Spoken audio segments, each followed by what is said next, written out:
Good afternoon, everyone.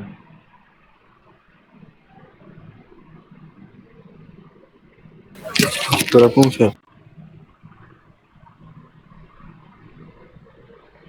चलो बेटा, questions वगैरह किए कुछ?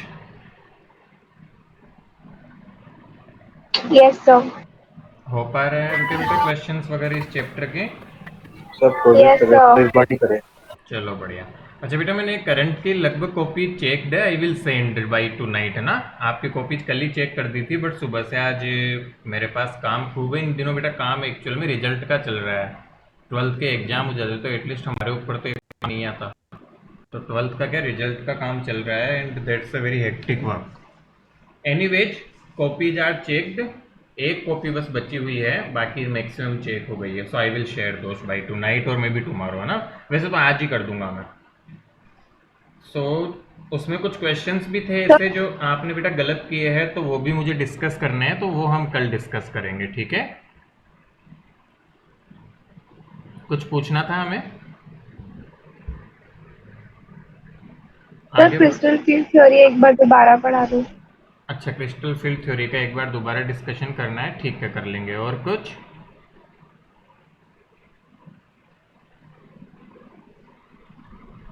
चलिए देखते हैं बेटा, समझते हैं कुछ चीज़ों को। पहले तो बेटा एक क्वेश्चन पूछा गया है हमसे। वो क्वेश्चन था कि एक कंपाउंड, उसका कन्फिग्रेशन लिखना था क्रिस्टल फील्ड के according. So the compound is सिस।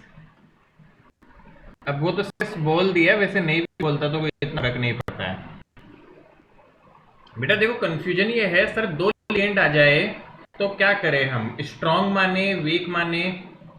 तो पहली बात तो ये है कि बेटा स्ट्रांग यदि एक भी, हमें स्ट्रांग को प्रेफरेंस देनी है। मतलब strong is greater than weak. तो स्ट्रांग लिगेंड्स यहाँ तो ज्यादा दिख ही रहे हैं, तो स्ट्रांग ज्यादा है तो स्ट्रांग की तरफ चले जाएंगे, क्योंकि इसका हार्ड एंड फास्ट कोई रूल नहीं है, न अपनी बुक में मिलता है, और आगे भी बेटा ऐसा कुछ स्पेसिफिक रूल नहीं है। और वैसे यहाँ पे तो हमें जरूरत ही नहीं पड़ेगी। देखो बुक भी क्या सेफ चलती है। In this question we will not require कि स्ट्रांग है या वीक है। कैसे बेटा, कोबाल्ट क्रोमियम का ऑक्सीडेशन नंबर निकालोगे, देन इट विल बी +3। क्या ये बात समझ आ गई?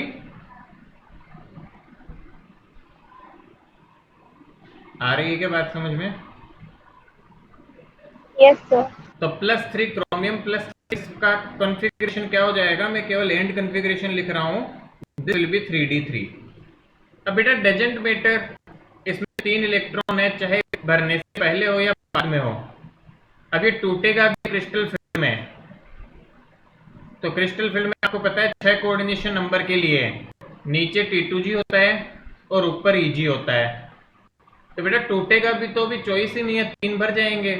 अब कोई लड़ाई तो तब होती ना जब और कोई भरने का होता। ऑप्शन ही नहीं है हमारे पास, तो इसका कन्फिग्रेशन क्या हो जाएगा? T2G3। That's it. बात समझ में आ रही है क्या? कि यदि एक से ज्यादा होते तो चॉइस होती, और यहाँ पे तो हमारे पास 3 ही है, तो कोई दिक्कत ही नहीं है। बाकी जनरली यदि स्ट्रांग ज्यादा है तो हम स्ट्रांग की तरफ चले जाते हैं, है ना, यदि एक से ज्यादा भी दिए हुए हैं तो। क्लियर है?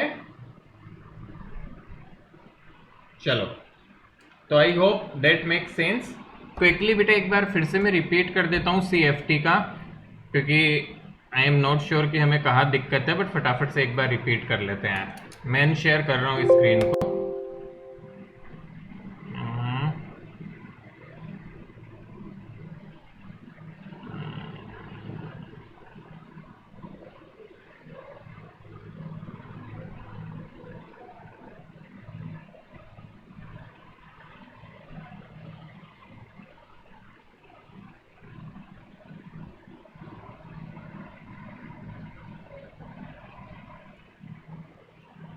चलो बेटा देखो,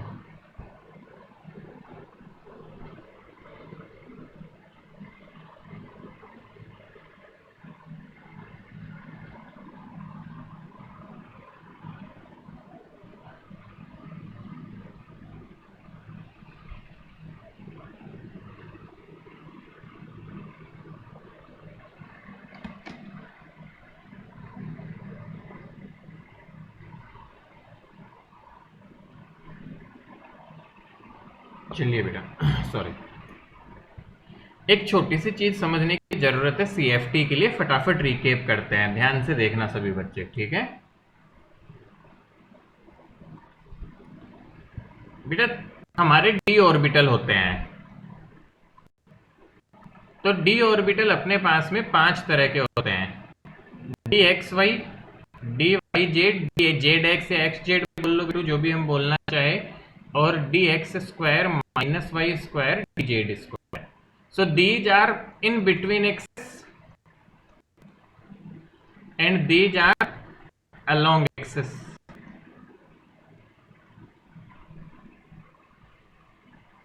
क्या ये बात समझ आ रही है हमको? अब बेटा देखो, हमारे पास 2 केस होते हैं कंपाउंड्स के, एक ऑक्टाहेड्रल वाला मतलब कोऑर्डिनेशन नंबर 6, और एक टेट्राहेड्रल में जो हमें देखना होता है सीएफटी में, coordination number 4 with weak ligand. अब बेटा ऑक्टाहेड्रल में स्ट्रॉन्ग नहीं, हम एक जनरल कंसीडर कर रहे हैं, बाकी तुम्हें पता है ये स्ट्रॉन्ग होगा तो क्या होगा, वीक होगा तो क्या होगा, है ना। तो यहाँ पे बेटू देखो 2 कैटेगरी आ गई। तो ऑक्टाहेड्रल में जो लिगेंड है वो जाता है अलोंग एक्सिस। तो अब ये सोचो 5 ऑर्बिटल यहाँ रखे हुए थे, 5 लोग एकदम सिमेट्रिकल, इनमें से ये लिगेंड किसको धक्का ज्यादा मारेंगे? ये खुद अलोंग एक्सिस आ रहे हैं, तो क्या अलोंग एक्सिस वालों को धक्का मारेंगे? सोचो, थोड़ा सा दिमाग लगाओ बेटा। ये 5 जो होंगे इनमें से लिगेंड अलोंग एक्सिस आ रहे हैं, तो ये अलोंग एक्सिस वालों को धक्का मारेंगे, तो बेटा 2 ऊपर चले जाएंगे, देखो मतलब डी एक्स स्क्वायर और डी जेड, इनको बोलते हैं ईजी, और 3 नीचे आ जाएंगे, इनको बोलते हैं T2G। आ रही है बात समझ में? अब बेटा दूसरा इधर देखो क्या होगा, इधर भी सेम। इधर अब बार क्या होता है कि लिगेंड जो होते हैं वो इन बिटवीन एक्सिस आते हैं, तो अब बताओ क्या होगा, इन बिटवीन एक्सिस वालों को धक्का मारेंगे, तो ऊपर अब के बाद 3 जाते हैं और नीचे अब के बाद 2 बचते हैं। आई होप इतना समझ आ रहा है बेटा। इनकी एनर्जी डिफरेंस को, इन दोनों लेवल के बीच की को बोला जाता है डेल्टा ओ, इन लेवल के बीच की एनर्जी को बोला जाता है delta T, that is known as crystal field splitting energy CFSE। बेटा 2 ऊपर गए तो 2 के केस में 3/5 डेल्टा ओ हिस्सा गया, और 3 के केस में 2/5 डेल्टा ओ, मतलब 2 के साथ 3, 3 के साथ 2, ऐसे याद रखते हैं। यहाँ पे ऊपर जाएगा 2/5 डेल्टा टी, और नीचे की तरफ होगा बेटा 3/5 डेल्टा टी। अब भरने की बात करें बेटा हम, तो मैंने रेंट वगैरह के एग्जाम्पल से समझाया था, बट मोटी मोटी बात क्या होती है, यदि pairing energy is greater than delta O तब तो पेयरिंग होगी, और if pairing energy less than delta O, sorry उल्टा लिख दिया मैंने, if pairing energy is greater than delta हो तब तो वो ऊपर चला जाएगा, मतलब पेयरिंग नहीं होगी, नो पेयर, और पेयरिंग एनर्जी कम होगी तो पेयरिंग हो जाएगी। अब इसका कैसे पता चलता है, तो ये जनरली होता है बेटा स्ट्रॉन्ग लिगेंड के केस में, और ये जनरली होता है वीक लिगेंड के केस में। क्या बात समझ आ गई हमें? I hope that is making sense. बेटा जिन्हें डाउट था, समझ नहीं आया था, वो बताए।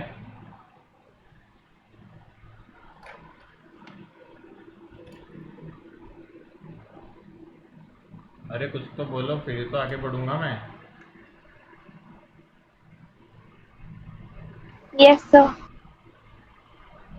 ठीक लग रहे हैं? Yes sir. चलो बेटा, तो अब बेटू क्वेश्चन आता है, उसमें बस कुछ नहीं करना होता है, हमें सिंपली समझ के देखना पड़ता है बेटा कि क्या हो रहा है या कैसे चीज़ें चल रही है।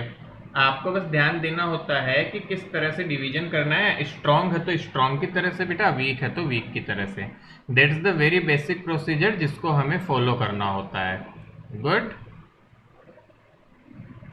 चलो ठीक है बेटा, अब मैं आगे बढ़ जाऊं। यस उसके सर। बाद हमने देखा था कलर का। तो कलर क्या होता है बेटा, वही चीज की एनर्जी मिल जाए तो यहाँ से मिल के वहां आ जाता है। इस प्रोसेस में वेवलेंथ वगैरह एब्जॉर्ब होती है जिससे कलर विजिबल होता है।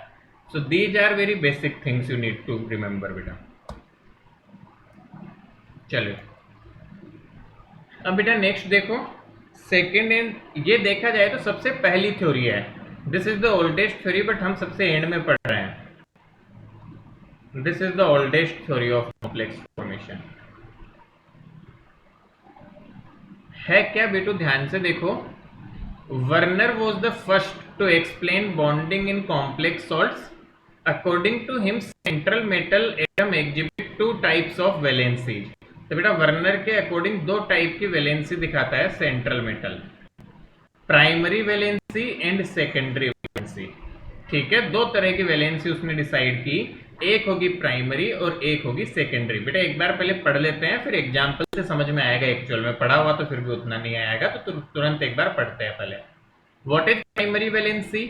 The valencies कोरेस्पॉन्ड to oxidation number of metal ion and it is satisfied with by the negatively charged ions in the complex. Again ध्यान दो बेटा, प्राइमरी वैलेंसी क्या है? ऐसी वैलेंसी जो ऑक्सीडेशन नंबर को बताती है, और वो सेटिस्फाई कौन करता है? Negatively charged ions in the complex. This is represented by dotted line. Secondary valency देखो, this is also termed as coordination number of metal ion. See this word.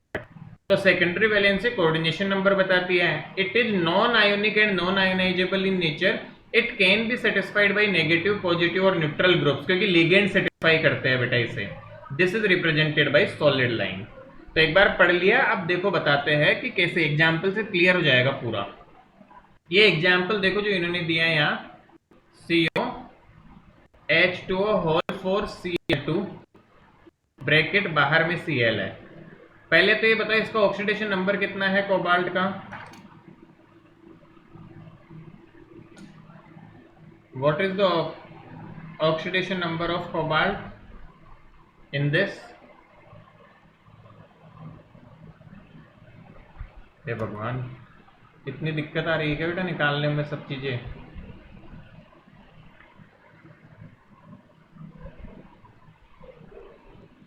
What's the oxidation number of cobalt?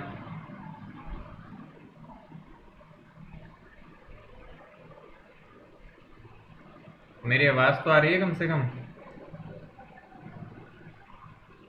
नालायक है बेटा, देख -2 है ये।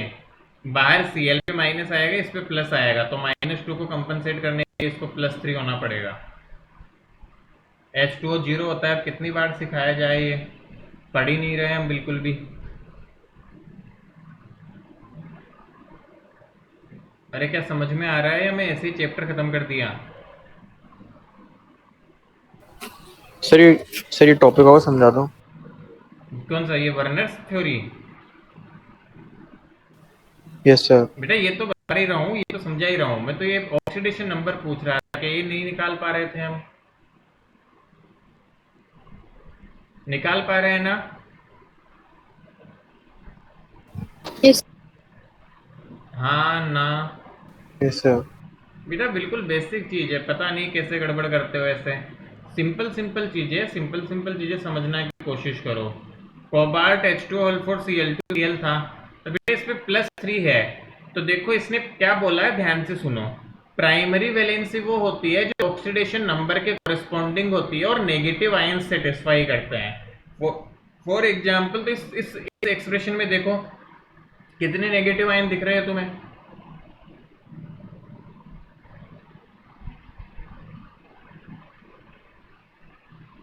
हे भगवान, sir किसमें? इसमें कितने नेगेटिव आयन दिख रहे हैं? अच्छा इसमें 3। 3 नेगेटिव आयन है ना, क्लोरीन है 3। यस तो बेटा वो सारे प्राइमरी वैलेंसी का पार्ट होंगे। और कोऑर्डिनेशन नंबर को कौन कौन सेटिस्फाई कर रहे हैं?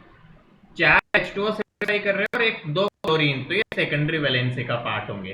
तो प्राइमरी वैलेंसी को डॉटेड लाइन से दिखाते हैं। देखो कैसे डिनोट करेंगे। कोबाल्ट बनाओ, 3 क्लोरीन और 4 H2O रिप्रेजेंट करने हैं। तो कैसे भी जैसे बना दो इसके चारों तरफ, जैसे भी मन करे। 1 H2O, 2 H2O, थोड़ा सा सिमेट्रिकली सा बना दो, 3 H2O, 4 H2O, एक क्लोरीन, दो क्लोरीन, तीन क्लोरीन, क्या 7 चीज बन गई?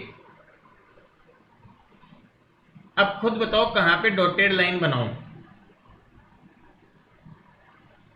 ये क्लोरीन क्लोरीन पे। प्राइमरी वैलेंसी को सेटिस्फाई करना है, तो क्लोरीन की डॉटेड लाइन बनेगी ऐसे, और जो सेकेंडरी वैलेंसी है उनकी सॉलिड लाइन बनेगी।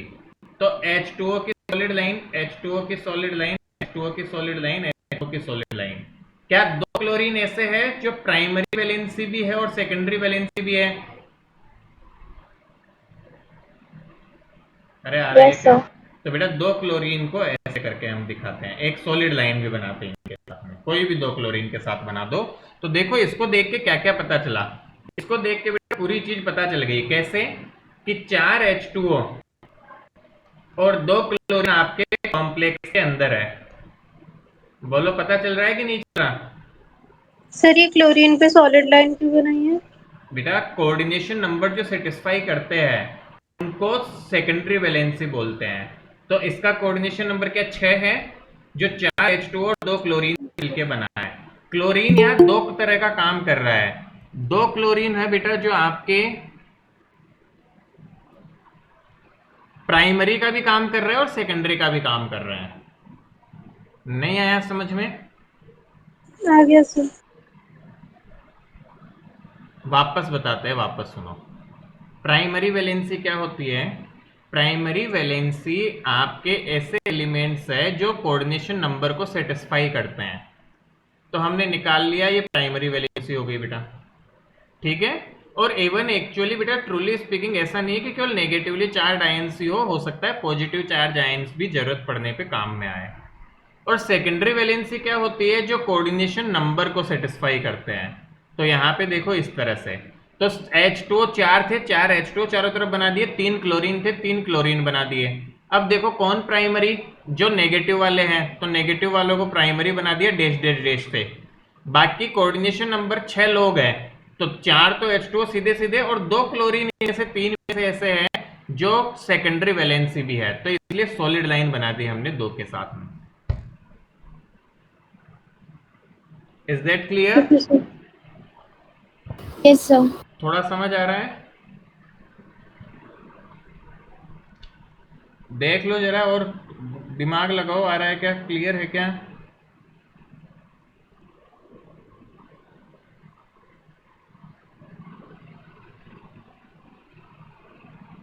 बेटा बोलो, अभी क्लियर नहीं है तो फिर मैं और बताऊं? Yes sir clear.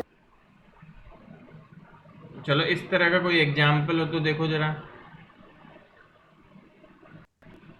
Mn H2O whole SO4 कैसे बनाऊंगा इसका डायग्राम सोचो।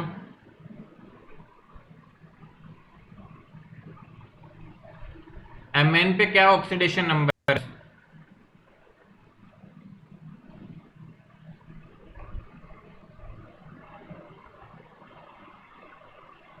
+2। Yes sir. और ये बेटा हो गया नेगेटिव आयन जो इसको सेटिस्फाई करेगा बस। तो बस शुरू हो जाओ। तो Mn की तरफ 6 तो H2O जुड़ेंगे, H2O H2O H2O H2O, और एक आपका SO4 जुड़ेगा। तो बस H2O के साथ तो सबके साथ सॉलिड लाइन आएगी देखो। और ये SO4 जो है ये आपका नेगेटिव या वैलेंसी या प्राइमरी वैलेंसी को सेटिस्फाई कर रहा है, so we can make a dotted line. अब ये SO4 बेटा सेकेंडरी या कोऑर्डिनेशन का पार्ट नहीं है, तो मैं यहाँ सॉलिड लाइन नहीं बनाऊंगा। वैसे थ्योरी बहुत ओल्ड है, कोई काम नहीं आती, बस पूछे तो काम किया, otherwise this is of no use nowadays. But उस समय थोड़े बहुत कॉम्प्लेक्स थे, उनके लिए काम कर जाता था, जो छोटे छोटे कॉम्प्लेक्स होते थे, तो ये देख के पता चल जाता था कि कौन किस तरह का है। गुड, मेरे ख्याल से अब तो क्लियर हुआ थोड़ा सा। Yes sir. I Yes, think sir. बेटा आसान है, सी बहुत हार्ड एंड फास्ट नहीं करना है इसको, ये पूछी भी नहीं जाती है। This is the very old theory. आपसे क्या एक्सपेक्ट किया जाता है कि बाई चांस कोई पूछ दे कि प्राइमरी वैलेंसी क्या है, सेकेंडरी वैलेंसी क्या है, एग्जाम्पल देके, तो थोड़ा आइडिया होना चाहिए। बाकी this is rarest of the question आज, मतलब नहीं पूछा गया है कई सालों से तो सीबीएसई में बेटा, एनसीईआरटी में तो एक बार बस पता होना चाहिए। तो क्विकली एक बार लिख लो इसे फटाफट से, जल्दी से राइट डाउन करो इसे।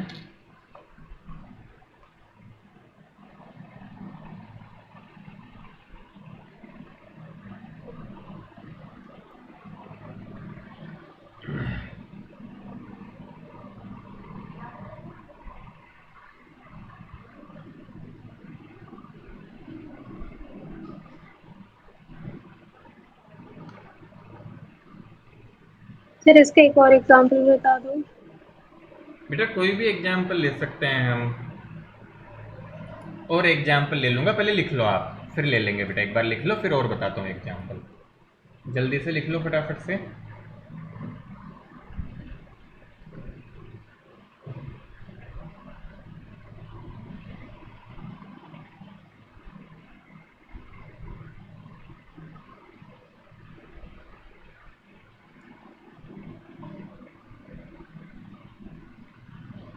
सर H2O का ऑक्सीडेशन नंबर क्या होता है?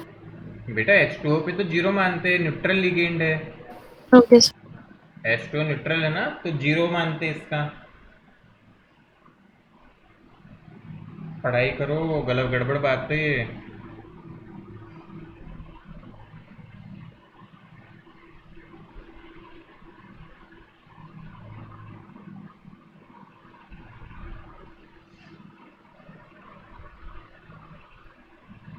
बेटा फर्स्ट बुक से केमिकल काइनेटिक्स छोड़ दी जाए तो जो इम्पोर्टेंट चैप्टर्स हो सारे डन है।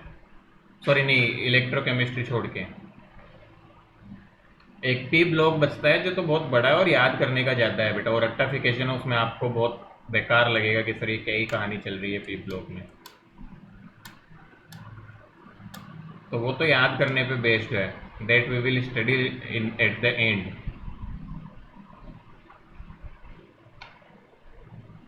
और हम पढ़ाई नहीं करेंगे तो कैसे काम चलेगा।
लिख लिया।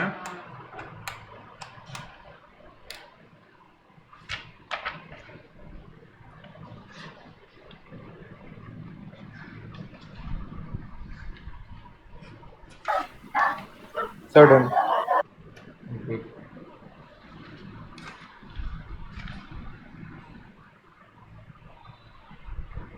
एक और बना लो चलो, वाइट पेन से लिख देता हूँ, समझ आएगा। कोबाल्ट NH3O5 Cl बाहर Cl2। चलो करो देखे।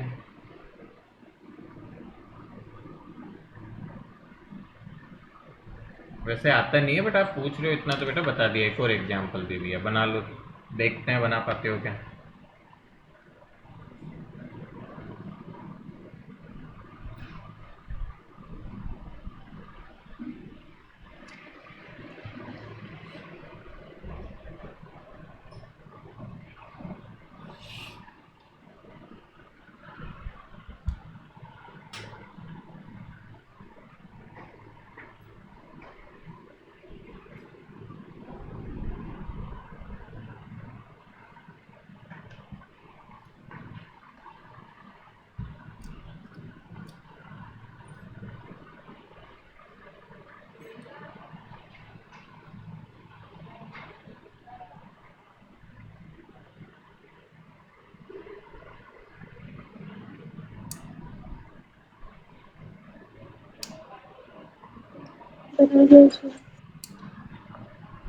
डन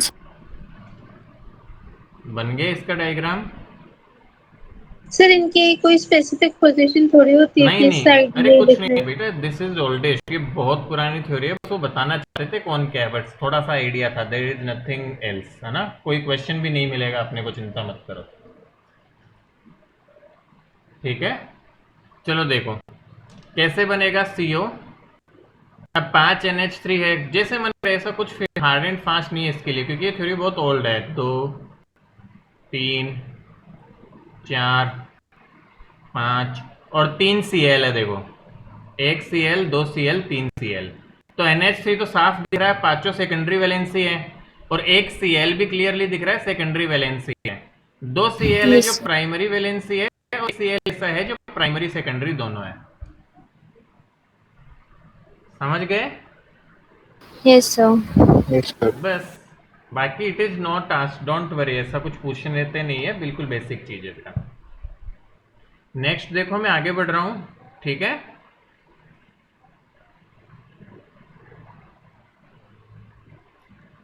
तो बेटा नेक्स्ट पार्ट है stability of complex. Coordination compounds की स्टेबिलिटी कैसे बताएं हम। तो बेटा ध्यान दे दे, stability of complex in solution refers to the degree of association between the two species involved in the state of equilibrium. It is expressed as stability constant. तो बेटा क्या बोलना चाह रहे हैं, ध्यान से सुनो, ये तो डराने वाली चीज है, काम की चीज नीचे लिखी हुई है। ये बोलना चाह रहे हैं कोई भी मेटल होता है, उसके साथ में लिगेंड्स मिलते हैं बेटा, ठीक है। लिगेंड्स मिलेंगे, मान लो मेटल के साथ में लिगेंड मिले, तो इनके मिलने से हमारे पास में कॉम्प्लेक्स कंपाउंड बना, एन लिगेंड मिलके, तो कॉम्प्लेक्स कंपाउंड बना और ये सिचुएशन हुई। तो जितना ज्यादा इस रिएक्शन का इक्विलिब्रियम कांस्टेंट होगा, उतना ही ये रिएक्शन फॉरवर्ड मूविंग होगी। तो जितना ज्यादा इस K की वैल्यू होगी, उतना ही ज्यादा अच्छा ये कॉम्प्लेक्स होगा, उतना ही ज्यादा स्टेबल कॉम्प्लेक्स होगा। That is all they want to say. यदि K इक्विलिब्रियम वैसे पढ़ा नहीं होगा बच्चों ने इतना डिटेल में, थोड़ा भी याद है तो बेटा याद करो कि A+B और मान लो C बनता था, तो यदि K इक्विलिब्रियम जितना लार्ज है, तो उतना जल्दी जल्दी ये बने, क्योंकि इक्विलिब्रियम में प्रोडक्ट की कंसेंट्रेशन ऊपर आती है, तो मतलब प्रोडक्ट ज्यादा ज्यादा बन रहा है, इक्विलिब्रियम कांस्टेंट ज्यादा होने का मतलब। तो ये ज्यादा होने का मतलब बेटा ये क्वांटिटी ज्यादा है और ये क्वांटिटी कम हो रही है, तो इससे साफ पता चलता है कि कॉम्प्लेक्स का बनना फेवरेबल है। मेरी बात थोड़ी बहुत समझ में आ रही है क्या?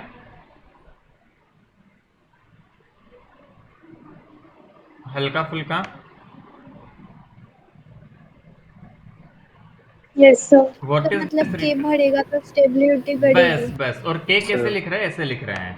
वैसे काम का नहीं है, मैं क्या बोल रहा हूँ, this is of no use, truly speaking कोई काम का नहीं आता है, कहीं काम का नहीं है, बस बुक में दिया रहा है इसलिए लिख रहे हैं। आपसे पूछ दे स्टेबिलिटी कांस्टेंट क्या है, तो आपको बस ये लाइन समझानी पड़ेगी, तब बस काम का है ये। बाकी this is of no use, काम की चीज ये है, यहां से देखो दिस इज ऑफ यूजफुल और ये काम का है। क्या है बेटा, ध्यान से देखो, the factors on which stability of complex depends. अब क्वेश्चन यहां से आता है हमारे लिए कि स्टेबिलिटी किस किस पे डिपेंड करती है, तो हम बोलते हैं बेटा charge on the central metal atom. तो पहला फैक्टर है सेंट्रल मेटल पे कितना चार्ज है, मतलब ऑक्सीडेशन नंबर भी कह सकते हो बेटा। So as the magnitude of charge on central atom increase, stability of complex increase. मतलब हम शॉर्ट में ये भी बोल सकते हैं बेटा, ऑक्सीडेशन नंबर इंक्रीज करता है तो स्टेबिलिटी क्या होगी, इंक्रीज करेगी। क्योंकि ये तो प्रैक्टिकल सिनारियो टू देखो, तो प्रैक्टिकल वैल्यूज दे दे तो बात अलग है, अदरवाइज तो इससे कभी नहीं देख पाएंगे। क्या किसी कॉम्प्लेक्स को देख के बोल सकते हैं उसका के छोटा है कि बड़ा है? नहीं। बट क्या दो कॉम्प्लेक्स दे दे तो उनके ऑक्सीडेशन नंबर को कंपेयर करके बोल सकते हैं क्या हम कौन ज्यादा स्टेबल है? यस तो ये काम की चीज हुई। देखो सेकंड बात, नेचर ऑफ मेटल आयन। तो बेटा stability order of 5D series का मेटल होगा तो उसकी ज्यादा स्टेबिलिटी होती है 4D से 3D। मतलब आपके जैसे जैसे D ऑर्बिटल वाली सीरीज का बढ़ेगा, मतलब 5D वाला हो गई मेटल, 3rd D सीरीज बोल दो, 3D series 4D series 5D series, तो इसका मेटल का कॉम्प्लेक्स होगा, उसकी स्टेबिलिटी इसके मेटल के कॉम्प्लेक्स से ज्यादा होगी और उसकी स्टेबिलिटी इससे ज्यादा होगी। क्लियर है? बेसिक सा रूल है। थर्ड पार्ट देखो बेटा, basic nature of ligands. Strong field ligands form stable complex. तो स्ट्रॉन्ग फील्ड लिगेंड होगा बेटा, जितना स्ट्रॉन्ग लिगेंड होगा उतना स्टेबल कॉम्प्लेक्स बनेगा। तो मेरे ख्याल से 3 पॉइंट क्लियर होने चाहिए। सर ऊपर वाला भी लिखना है क्या? हाँ, लिख तो लेना बेटा। अब ये देखो, एक और लाइन लिखी हुई है, कई बार ये भी पूछ लेते हैं। इनस्टेबिलिटी कांस्टेंट और dissociation constant of a compound is defined as reciprocal of formation और स्टेबिलिटी कांस्टेंट। मतलब मैं इनस्टेबिलिटी कांस्टेंट को लिखना चाहूँ, instability constant that will be equal to 1/k, जो कि ऊपर लिखा हुआ है। समझ आ गई बात?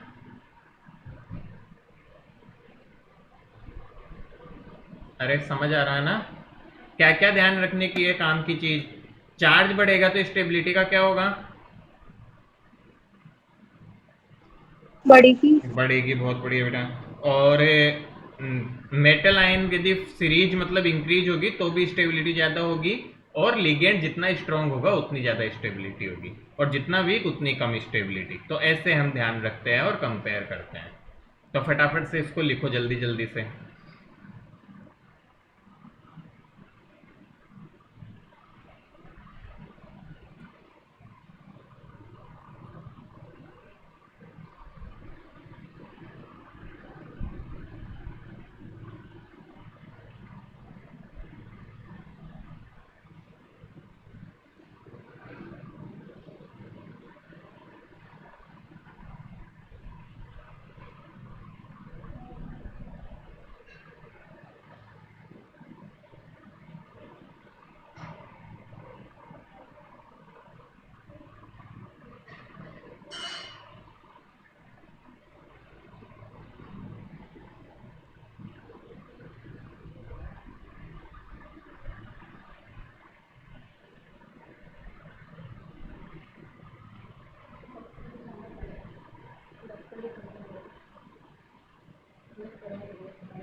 बेटा लिख लिया क्या?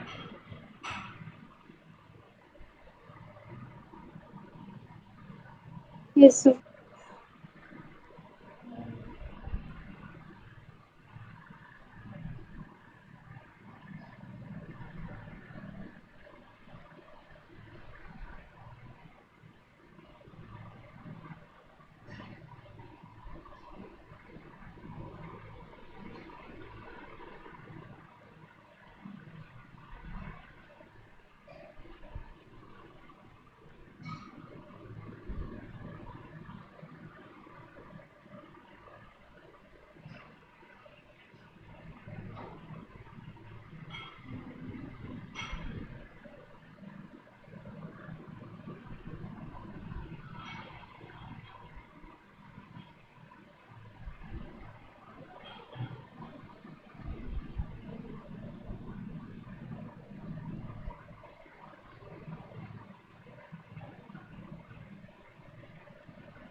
चलिए बेटा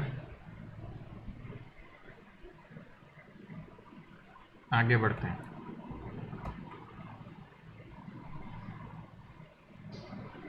क्या वहां तक कर लिया था बेटा हमने? डन ना, आगे बढ़ूं मैं? Yes sir.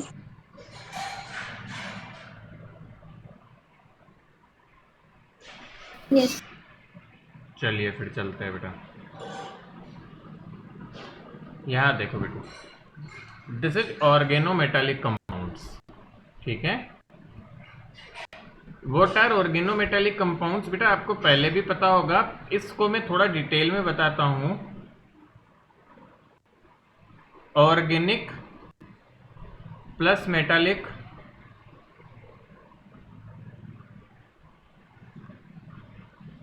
मतलब ऑर्गेनिक को मेनली हम बेटा, ऑर्गेनिक वैसे होता बहुत कुछ है बट कार्बन से मतलब है मेनली, है ना बेटा।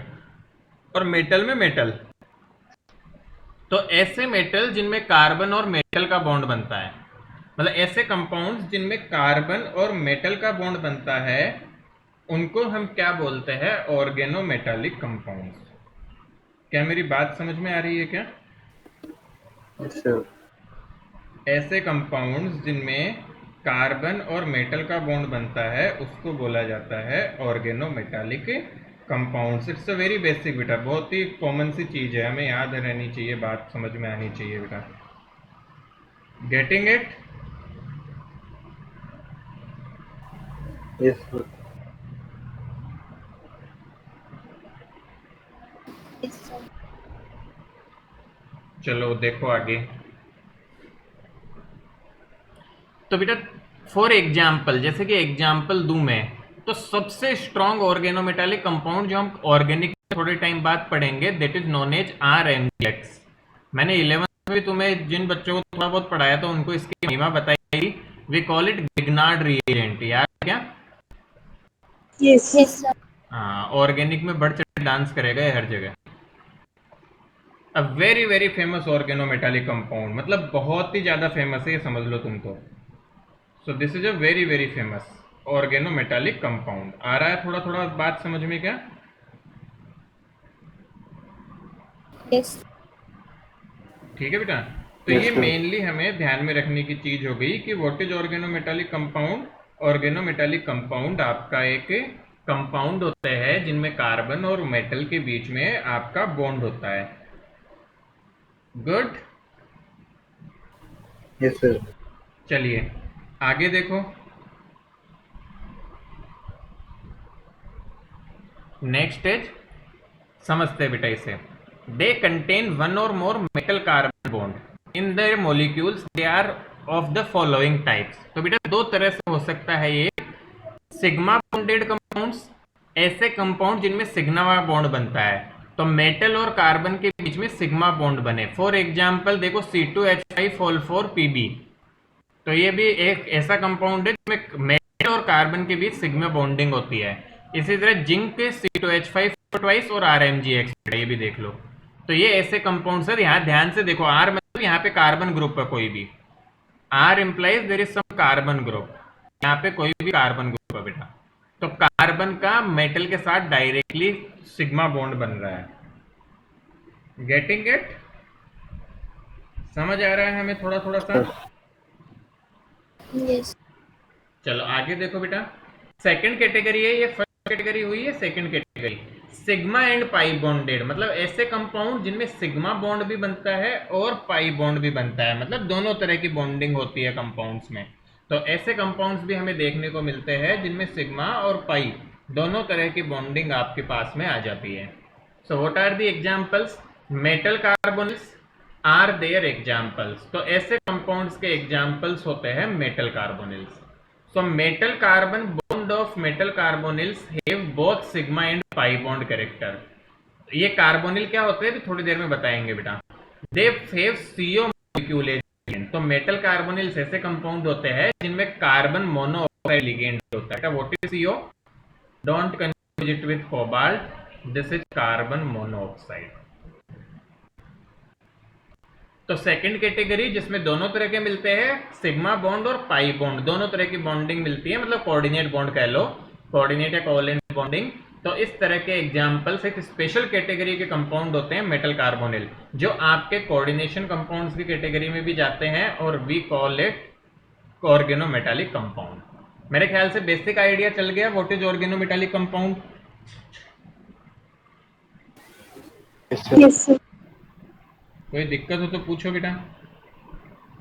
Yes. क्लियर? Yes, sir. चलो तो फटाफट से करो इसको।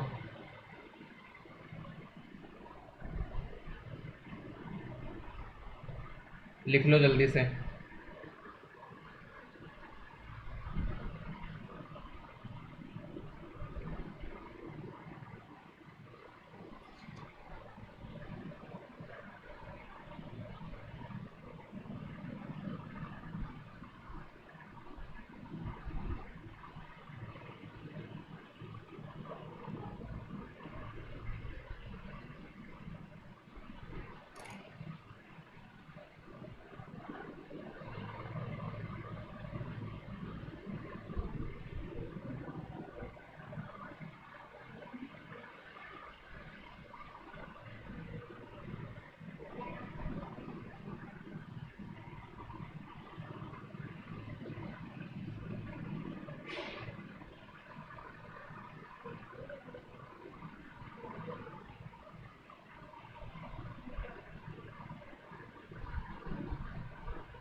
Is that done? जल्दी जल्दी लिखो बेटा।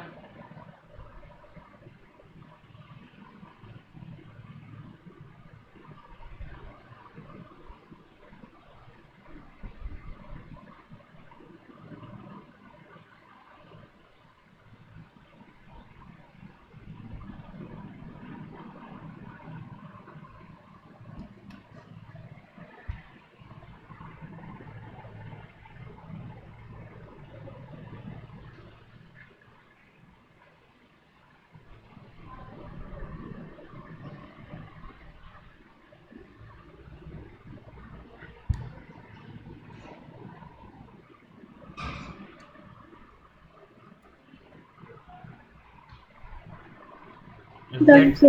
डन बेटा, जल्दी कंप्लीट करो। So done.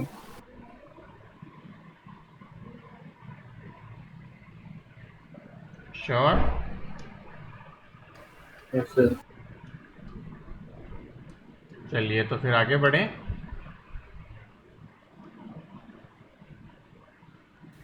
Yes, sir.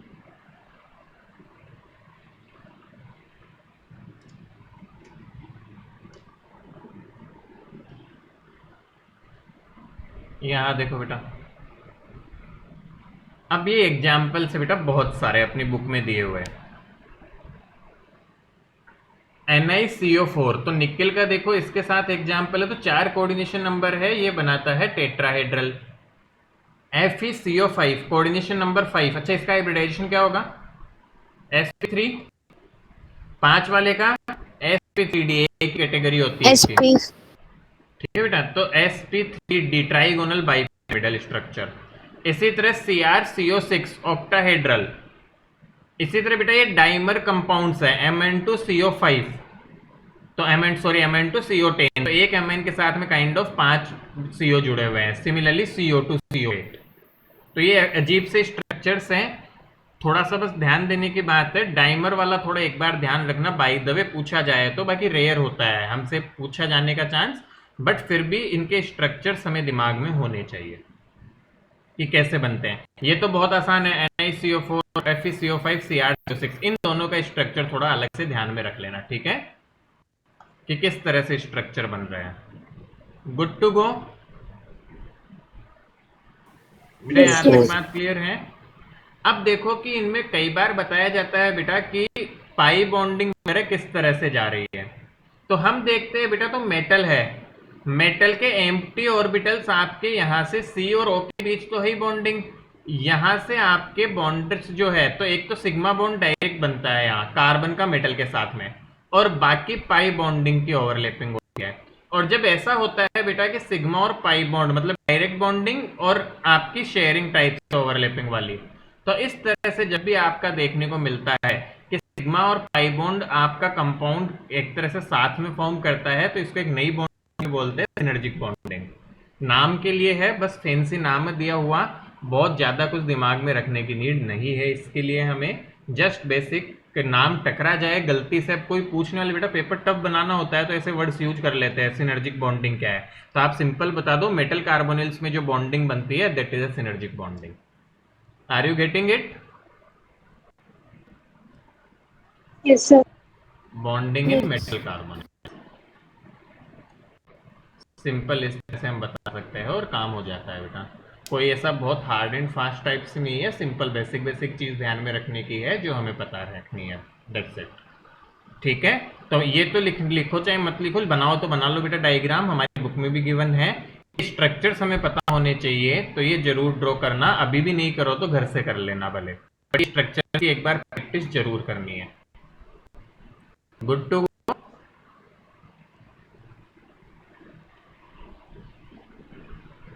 Yes, sir.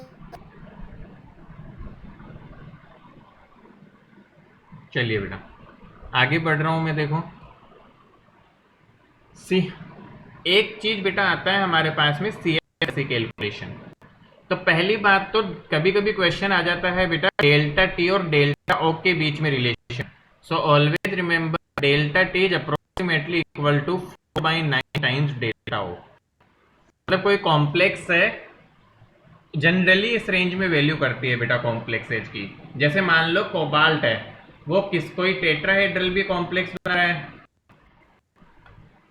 और वो ऑक्टाहेड्रल भी बना रहा है, तो हम ऐसा रिलेशन हमें देखने को मिल जाता है कि टेट्राहेड्रल कॉम्प्लेक्स की CFSE लगभग इतने टाइम्स होती है। अब बेटा लेट्स से कैलकुलेशन कैसे की जाती है CFSE वैल्यू की, तो crystal field stabilisation energy is calculated for octahedral complex as, अच्छा ये थोड़ा एक्स्ट्रा है बेटा, this is not directly part of the examination, है ना, ये थोड़ा सा एक्स्ट्रा बताया जा रहा है क्योंकि इससे रिलेटेड क्वेश्चन कॉम्पिटिटिव एग्जाम्स में पूछ लिए जाते हैं, तो थोड़ा सा ध्यान रखें हम बेटा, छोटी सी चीज है, ध्यान रख पाओगे तो कुछ क्वेश्चन बन जाते हैं कॉम्पिटिटिव एग्जाम्स में। So work for octahedral complex CFSE is equal to -4 times number of E2G electrons plus 6 times number of EG electrons. What is this DQ? It is some constant value type से कह सकते हो बेटा, जो इससे multiply होती है, constant value होती है ये हर कॉम्प्लेक्स टाइप से, ये अलग से मान लो वैल्यू दी होगी हमें, या रेशियो वगैरह पूछते हैं तो कट जाती है बेटा ये। सो this is a constant value for different complexes जो डिफरेंट होती है।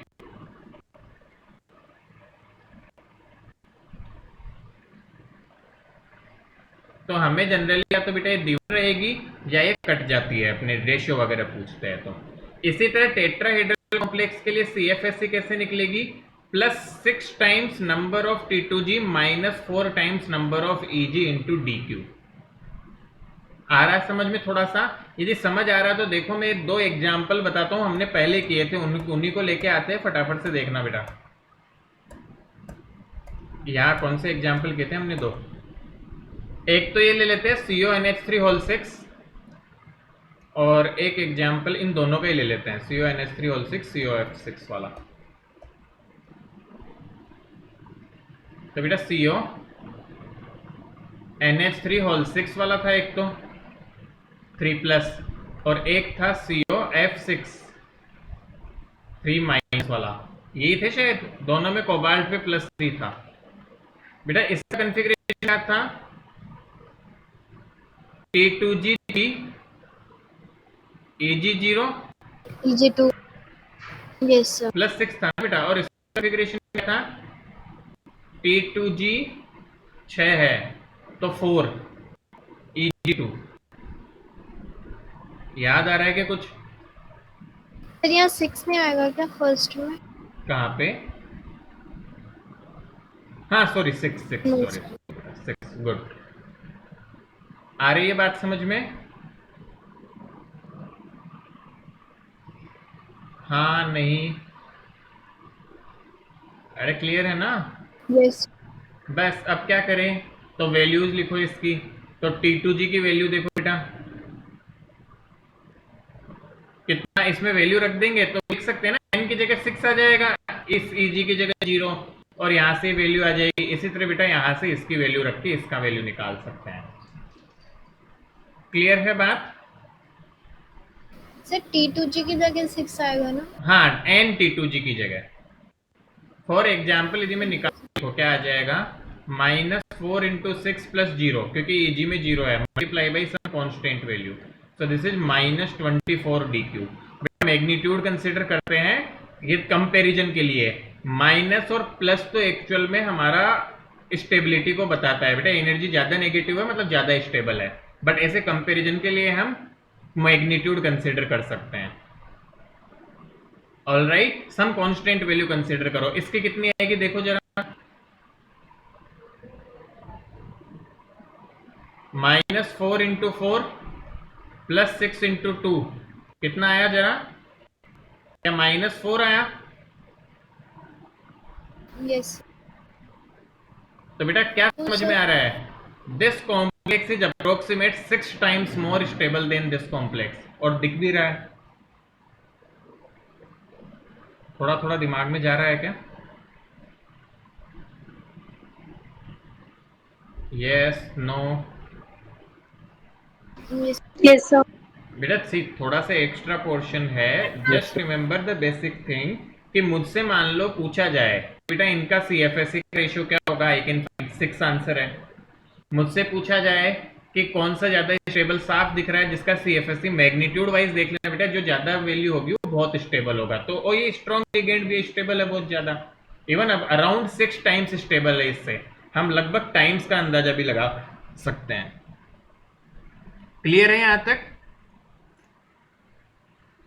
yes चलो तो बेटा लिख लो फटाफट से इसको, छोटी सी चीज है बस, मोस्टली फटाफट लिख लो इसको।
लिख लिया बेटा?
Is it done?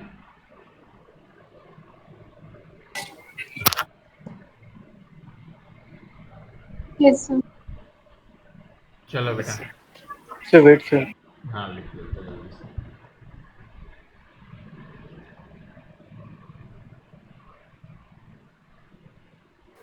Sir, done.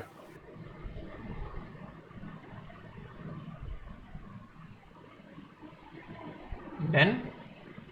अब बेटा देखो एक एग्जाम्पल, एक तरह से लास्ट टॉपिक है इस चैप्टर का, क्विकली देखते हैं हम। बेटा एक टर्म आती है ब्रिजिंग लिगेंड, हमने शुरू में बोला था कि आपको बाद में बताया जाएगा, याद आ गया क्या? Yes, sir. तो बेटा इस पे डायरेक्ट बहुत रेयर क्वेश्चन देखने को मिलता है, बट बुक्स में दिया रहता है, तो देख लो बेटा।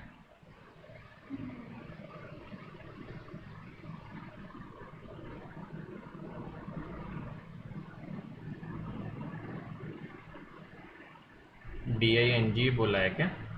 स्पेलिंग मिस्टेक है क्या? हाँ सही है, मैं सही लिख रहा हूँ, यहाँ पे मिस्टेक है स्पेलिंग में। चलो देखो बेटू, पहली बात तो देखिए व्हाट इज ब्रिजिंग लिगेंड। तो हम बोलते हैं a ligand which is attached directly to to metal atom या ions, thereby acting as a bridging between the two is called bridging ligand। एक एग्जाम्पल दूंगा बेटा, उससे नेमिंग भी समझ में आ जाएगी और ये भी समझ में आ जाएगा। मैं एक एग्जाम्पल लेता हूं कॉम्प्लेक्स का, it is very rare to be asked, but एक बार के लिए समझ लो बेटा। H2O whole 4 cobalt NH2 NO2 cobalt NH3 whole 4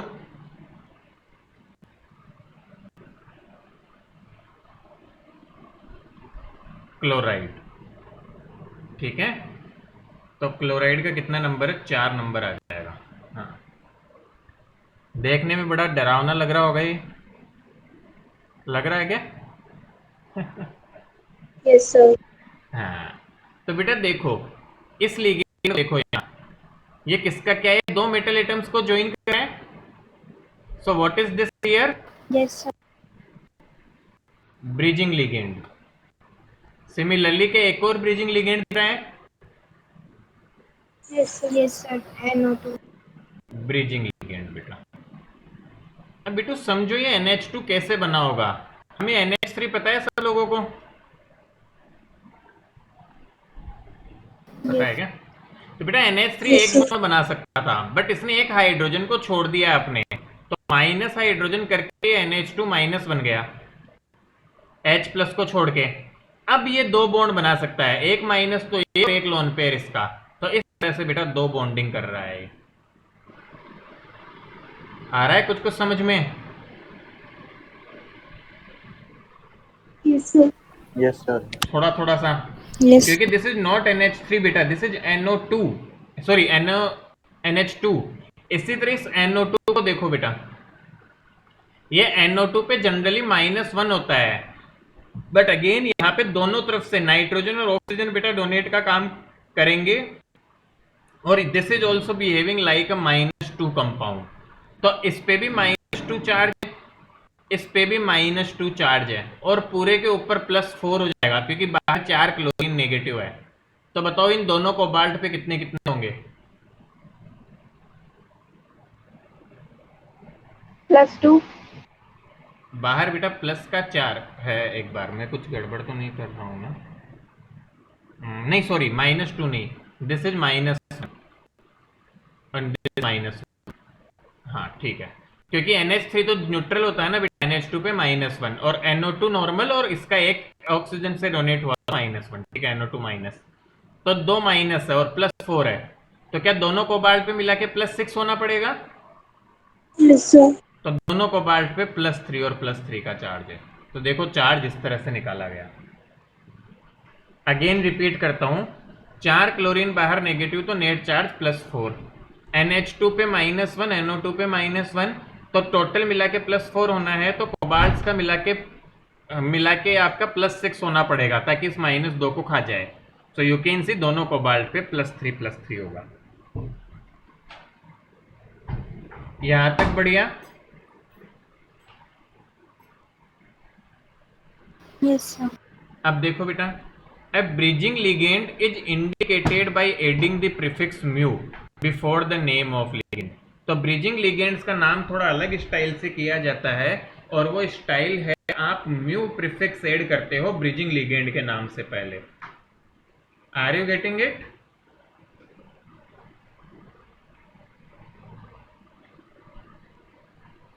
bridging ligand के नाम से पहले म्यू कैसे ऐड करते हैं मैं बताऊंगा, बट क्या थोड़ा आइडिया लग रहा है? What is bridging ligand? ऐसा लिगेंड जो दो मेटल्स को जोड़ते हैं। तो ऐसे देखो, इस तरह से नेमिंग करनी हो तो कैसे करते हैं? उनके नाम से आगे म्यू लिखा जाता है। अब इस कॉम्प्लेक्स का नाम कैसे लिखूं बताओ? Any help? बेटा किसी भी तरफ से शुरू कर दो। What is this? क्या 4 ऑक्सीजन 4 H2O है? Yes sir, tetra. Tetra aqua cobalt 3। अब ये दूसरे साइड वाला कॉम्प्लेक्स, इसे एक तरह से समझो दो मेटल है, किससे जुड़े हुए? इन दोनों से। तो यहां लिखेंगे बेटा म्यू टेट्रामीन। अमाइडो, पहले इस लिगेंड का नाम बेटा इसका, और म्यू नाइट्राइटो जो ब्रिजिंग लिगेंड्स उनका नाम लिख रहे हैं। क्लियर? Yes sir. फिर आगे कौन कौन बचे? Tetra amine. अमीन कोबाल्ट कोबाल्ट 3 क्लोराइड। अब ये सब तो आता नहीं है, डू नॉट वरी, इतना मेहनत नहीं करवाते।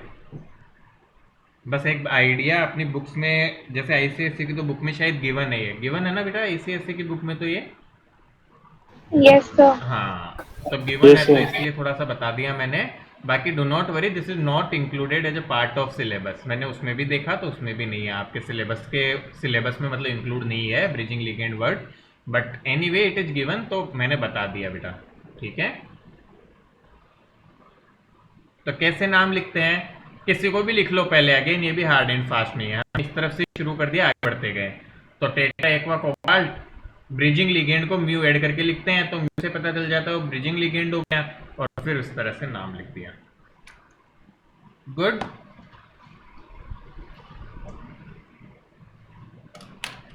समझ आया क्या थोड़ा भी? Yes sir.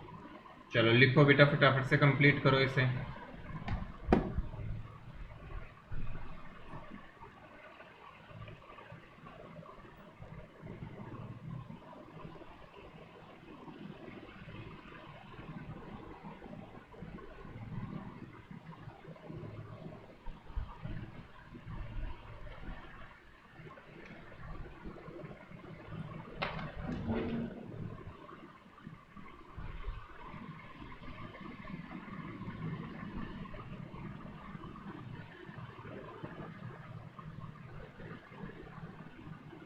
सर ये टेट्रा एक्वा कोबाल्ट 3 आएगा ना?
डन।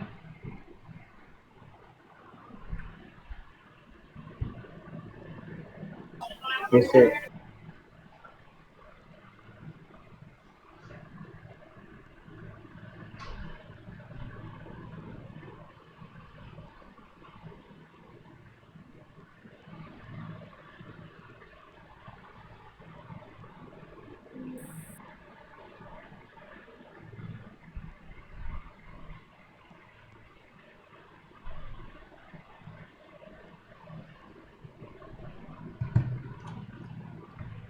गुड, चलिए बेटा।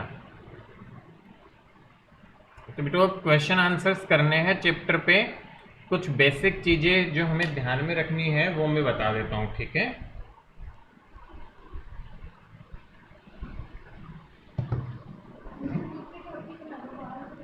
देखो बेटा, पता ही नहीं चलता आजकल तो क्या चल रहा है, बच्चे एकदम लापरवाही से हो गए हैं।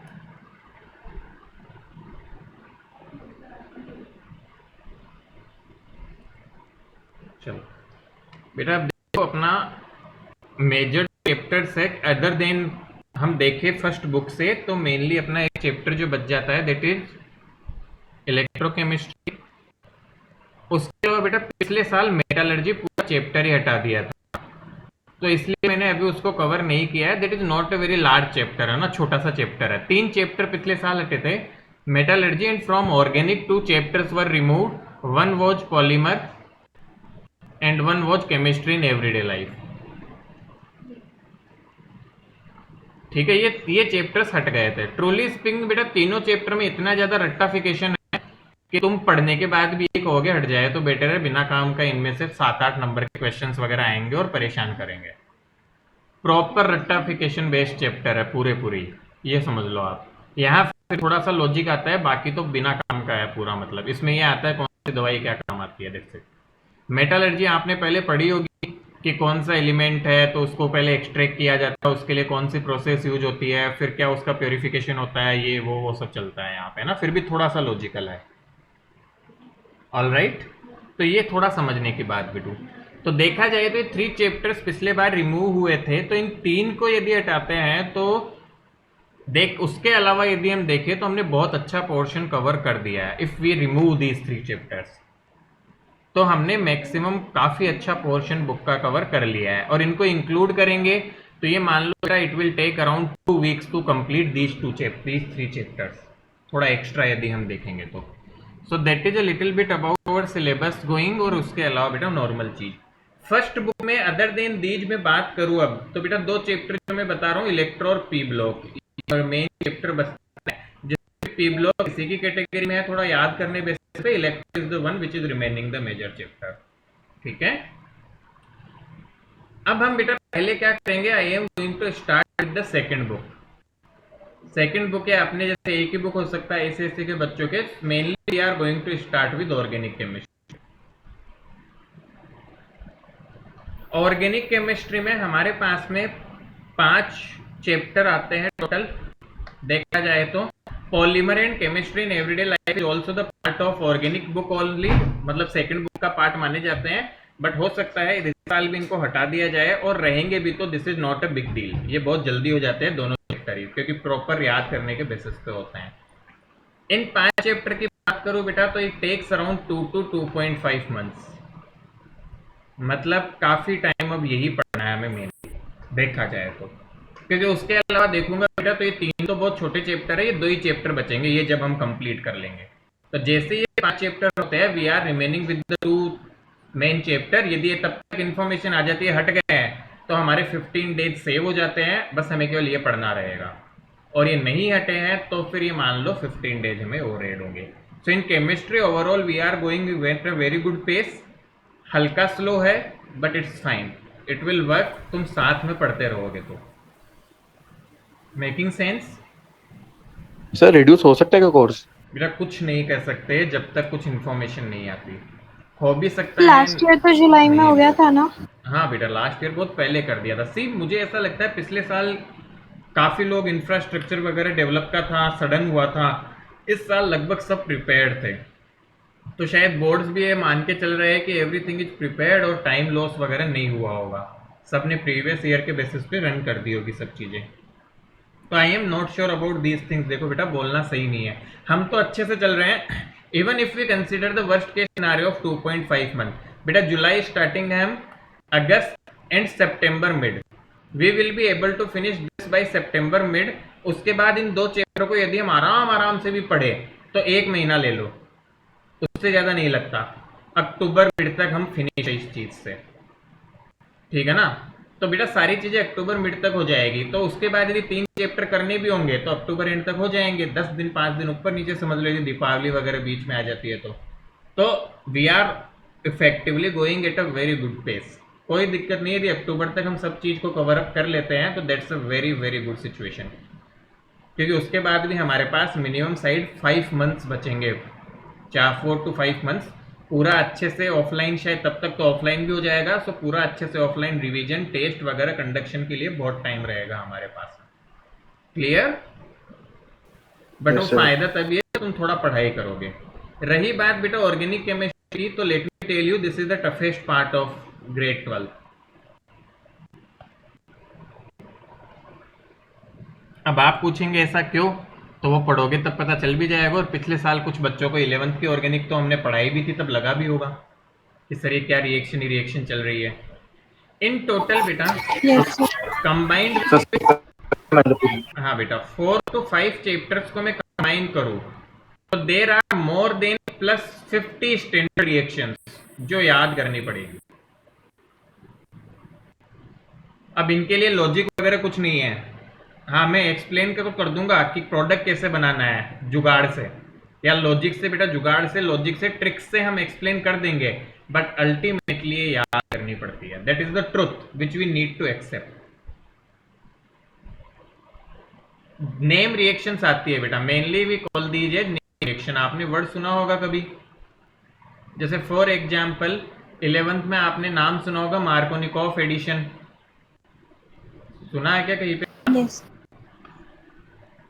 बिल्कुल सुना होगा। इसी तरह आपने नाम सुना होगा बेटा, मतलब बहुत सारे नाम है, न्यूक्लियोफिलिक एडिशन, न्यूक्लियोफिलिक सब्स्टिट्यूशन, है ना, और वुड्स रिएक्शन, ये सब 11th के नाम है आपके। Woods fitting reaction, Kolbe reaction, याद आ रहे हैं क्या कुछ नाम गलती से भी सुने हुए? Yes, sir. हाँ, तो ये सारे जो चीजें हैं बेटा ये एक्चुअल में याद ही करनी होती है, बेसिक। हाँ हम कुछ ट्रिक्स बताएंगे कि इसका जनरल रिएक्शन याद करो, फिर जनरल रिएक्शन के बेसिस पे प्रोडक्ट बनाने का आता है तो कैसे बनाओगे, दो tricks we will learn. But ultimately उनका बेसिक जनरल रिएक्शन तो हमें याद करना ही पड़ेगा। कि जैसे वुड्स रिएक्शन आ गई तो अब आपको याद करना ही पड़ेगा कि what is reactants, what is reagent, ये याद करना ही पड़ेगा। There is no shortcut of that. बात समझ आ रही है ये? मैं बेटा एक थोड़ा टाइम हो तो एक बार तुम्हें प्रिपेयर कर रहा हूं कि हमें क्या क्या रिक्वायरमेंट पड़ेगी ऑर्गेनिक में, उसके लिए अभी से प्रिपेयर्ड रहो। Is it clear? Yes sir. तो पहली बात तो याद बहुत ज्यादा करना है। एंड बेटा इसमें सबसे टफ क्या होता है, आपके क्वेश्चन आते हैं कन्वर्जन बेस्ड क्वेश्चन। जैसे आ गया कन्वर्ट बेंजीन इनटू बेंजल्डिहाइड, ये तो फिर भी आसान है, बट फिर भी मतलब क्वेश्चन आ गया बेटा, जो भी है ना, बेंजल्डिहाइड में कन्वर्ट करो। तो अब तुम्हें बेटा यहां से यहां तक पहुंचने के लिए कुछ स्टैंडर्ड रिएक्शन की हेल्प लेनी पड़ेगी। एक हो सकता है 2 स्टेप लगे, हो सकता है 1 स्टेप में हो जाए। If you do not remember these standard reaction you can not solve this question at all. वो नंबर गए ही, कुछ भी नहीं कर सकते, वहां सपना नहीं आ सकता। तो कंसिडर इट लाइक मैथमेटिक्स। ये बेटा ऐसे समझो कि एक तरह से मैथमेटिक्स और ऑर्गेनिक एक तरह से मैथमेटिक्स की जैसी ही होती है। If you are comfortable with these 40-50 reactions you will be able to solve questions like this, but if you are not comfortable with these reactions forget this। अच्छा, अब दूसरी बात सर वेटेज के अकॉर्डिंग देखें तो बेटा एग्जाम में हम एक्सपेक्ट करते हैं अराउंड 4 to 6 मार्क्स के क्वेश्चन यहां से आते हैं आपके। तो 4 से 6 नंबर बढ़ाई है इतनी ज्यादा। और स्टैंडर्ड रिएक्शन प्लस कन्वर्जन मिला दो तो अराउंड 10 मार्क्स का पेपर बनता है। सो अराउंड 10 to 12 15 मार्क्स भी पेपर टफ बनाना हो तो ये मार्क्स इंक्रीज कर सकते हैं, but on an average we see that out of around 25% marks of organic chemistry we see around 10 marks पूरे चैप्टर्स का मिला के from directly from the standard reaction और कन्वर्जन, 10 to 12 मार्क्स। तो इसलिए ये बहुत इंपॉर्टेंट हो जाता है हमारे लिए। बाकी जो 10 to 12 मार्क्स बचते हैं बेटा वो आपके पक्के हैं, वो हर बच्चे के पक्के हैं, नोट्स भी पढ़ लेगा तो। ये मैं गारंटी नहीं दे सकता, इसकी गारंटी है, ये तो मैं भी गारंटी ले सकता हूँ। यदि तुम नोट्स भी ढंग से पढ़ोगे तो ये नंबर तुम्हारे पक्के हैं। और इवन टिल 15 नोट्स, केवल नोट्स से भी तुम 15 तक जा सकते हो, इवन इस चीज को लीव भी करो तो, क्योंकि थोड़ा बहुत तो दिमाग में इससे काम चल जाता है। बट ये फाइट है पूरी 10 मार्क्स की, तो इसके लिए हमें फाइट करनी ही पड़ेगी। रिमेनिंग पार्ट क्या आता है बेटा, रीजनिंग क्वेश्चन होते हैं। रीजनिंग बेस्ड कैसे, this compound form this but this compound do not form this, why? बात समझ में आ रही है? Yes, दिमाग sir. में जा रहा है? कुछ क्वेश्चन ऐसे होते हैं बेटा that arrange following in stability order, तो वो सब चीजें अपने हैंड्स पे है। You will not stuck in these type of questions, that I can assure you, यदि आप नोट्स भी ढंग से फॉलो करोगे और टाइमली रिवीजन करोगे उनका। तो the only thing is in 10 number के लिए बहुत ज्यादा मेहनत करनी पड़ती है। Are you clear with it? बेटा बात समझ आ रही है Yes, सब sir. लोगों को? तो चलो, इन्वेस्टिगेशन क्वेश्चन भी सर 10-12 में से आते हैं क्या? हाँ बेटा थोड़े बहुत पार्ट तो आता है उससे रिलेटेड भी। मतलब आपका प्रैक्टिकल बेस्ड क्वेश्चंस भी थोड़े बहुत होते हैं, बिल्कुल होंगे, बट वो मैक्सिमम कवर हो जाते हैं अपने, डोंट वरी। इतने ज़्यादा नहीं आते 12th में, क्योंकि प्रैक्टिकल आपका अलग से लग जाता है, तो बहुत ज़्यादा क्वेश्चन नहीं होते हैं, क्योंकि वो प्रैक्टिकल नॉलेज आपका प्रैक्टिकल में टेस्ट कर लेते हैं। 30 मार्क्स का आपके प्रैक्टिकल अलग से एग्जाम हो जाता है बेटा, गेटिंग इट? Yes sir. तो बहुत ज़्यादा नहीं आता, बट कुछ क्वेश्चंस होते हैं, जैसे इसमें टेस्ट भी आ जाते हैं कि how we can separate these compounds, वो भी इस कैटेगरी में आ जाएगा आपका 10 से 15 मार्क्स की। तो ये तो दिक्कत वाला नहीं है, ये तो सब ला सकते हैं। दिक्कत इन चीज़ों की है बेटा जो मैंने समझाया। तो अब करना क्या है मैं अभी से बता देता हूँ बेटा। जैसे ही मैं शुरू करूंगा आप ये समझो कि हमने जैसे अगली क्लास शुरू करने ही वाले हैं। अच्छा पहली बात और बेटा, before starting chapter I will revise the some of the concept of 11th class, क्योंकि मुझे पता है तुम्हारी क्या सिचुएशन है। तो ये मान लो इस वीक की जो 2 क्लास है उनमें तो रिवीजन ही चलेगा 11th का, getting it? But this is very much required, please do not leave the class, क्योंकि ये गया तो अगले चैप्टर हवा में जाएंगे। तो मुझे चाहे 2 क्लास लगे 3 क्लास लगे कोई गम नहीं है बेटा, ज्यादा से ज्यादा 1 वीक का फर्क पड़ता है सिलेबस में। But if you will not be comfortable with this part, मतलब 11th के कुछ बेसिक कॉन्सेप्ट के साथ, you will not get anything in 12th। दिमाग में जा रही है बातें? Yes sir. तो अगली क्लास से I will not start any of the chapter directly. हम कुछ चीजें बेसिक पढ़ेंगे ऑर्गेनिक की, जो बहुत बेसिक है, जो 12th क्लास में हमें सीधे सीधे काम आएगी। सो एक तो ये समझ में पड़ना चाहिए। उसके बाद फिर हम बेटा चैप्टर से शुरू करेंगे हमारी कहानी। तो इसमें अब फिर हमें हो सकता है बेटा, डिपेंडिंग अपॉन कि तुम्हें कितना आइडिया है, तुम्हें कितना पता है, it can take 2 to 4 lectures. It totally depends on the situation. तो इतना लेक्चर तो हमें ये समझ लो कि हमें पुराना ही पढ़ना है, फिर उसके बाद हम एक्चुअल चैप्टर शुरू करने वाले हैं। बट बिलीव मी, ये आप कर लोगे तो एक्चुअल चैप्टर काफी आसान से होने लगेंगे, थोड़ा तो आसान हो जाएगा। रिक्वायरमेंट क्या है मैं पहले ही बोल दिया, इट्स लाइक मैथमेटिक्स। तो बेटा मैथमेटिक्स यदि हो गई है तो कॉमन सी चीज समझ में आनी चाहिए। एक सिंपल सी बात बताओ, यदि तुम्हें नहीं पता है कि मान लो एडिशन नहीं पता और मैं तुम्हें बोल रहा हूं कि कुछ और ऐसे कुछ भी मतलब चीज कर लो, पावर निकाल दो, कुछ और निकाल दो, इट इज नॉट पॉसिबल। तो बात क्या हुई, मैंने जो आज पढ़ाया वो अगली क्लास से पहले पढ़ा और याद होना चाहिए। तब तो अगली क्लास फ्रूटफुल रहेगी, अदरवाइज अगली क्लास में बैठ के नींद आएगी बिना किसी प्रॉब्लम के।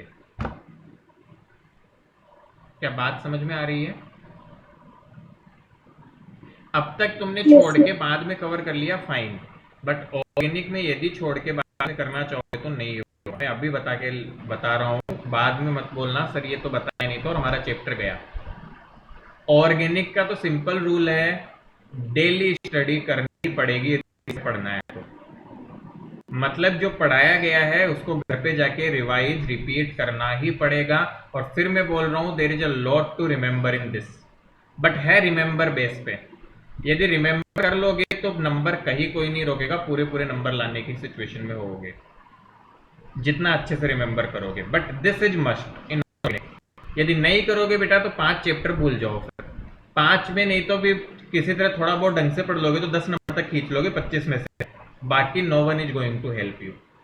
ये भी तब जब नोट्स थोड़ा कमांड रख लोगे, रिएक्शंस वगैरह नहीं पढ़ के, रीजनिंग के क्वेश्चंस वगैरह में करवाऊंगा या थ्योरी करवाऊंगा उससे भी। बट इससे तुम्हें सेटिस्फाइड हो तो ठीक है, व्हाट कैन आई से देन। बट यदि अच्छा करना है तो ये करना ही करना पड़ेगा, डेली बेसिस पे तुम्हें पढ़ाई कंटिन्यू रखनी ही पड़ेगी, और वो भी अच्छे से। मतलब जो पढ़ाया गया वो डन होना ही चाहिए उसी दिन खत्म। गुड, क्लियर है? Yes, sir. हाँ, तो अगले क्लास में बेटा I will start with the 11th organic part. Basic concept सीखेंगे 11th के जो 12th में काम आएंगे। रिवीजन होगा कुछ बच्चों के लिए जिन्होंने अच्छे से पढ़ाई की थी 11th में उनके लिए, और जिन्होंने नहीं पढ़ा उनके लिए न्यू होगा। तो any case it is beneficial for both, जिनको पता है उनके लिए भी, जिनको नहीं पता उनके लिए भी। And then we are going to start with the remaining chapters of the grade 12th chemistry के जो भी हमारे चैप्टर रहेंगे बेटा ऑर्गेनिक के। तो I hope that's fine with everyone. किसी को ऐसा तो नहीं है 11th का तो सर सब कुछ पता है, टाइम खराब होगा 3 क्लास में? No, sir. नो अच्छा, सर। फिर ठीक है, चलो सर बढ़िया। पढ़ी नहीं सर ऑर्गेनिक। तो फिर तो जरूरी है, फिर तो बहुत ही जरूरी है, यदि नहीं पढ़ी है तो। सर चैप्टर्स ही Yes, कट sir. करा दिए थे। अच्छा नहीं बेटा, तो फिर तो बहुत ही दिक्कत आने वाली चीज़ है। ठीक है, हम कर लेंगे, एक दिन एक्स्ट्रा लगेगा तो भी इट्स फाइन है, वी विल मैनेज। ठीक है, anyway that's sir it for today. Please complete coordination chapter. Next week में टेस्ट है इसका, मैं अभी बता देता हूँ, नेक्स्ट वीक में कोऑर्डिनेशन का टेस्ट रहेगा। ओके बेटा, thank you. Thank you, sir.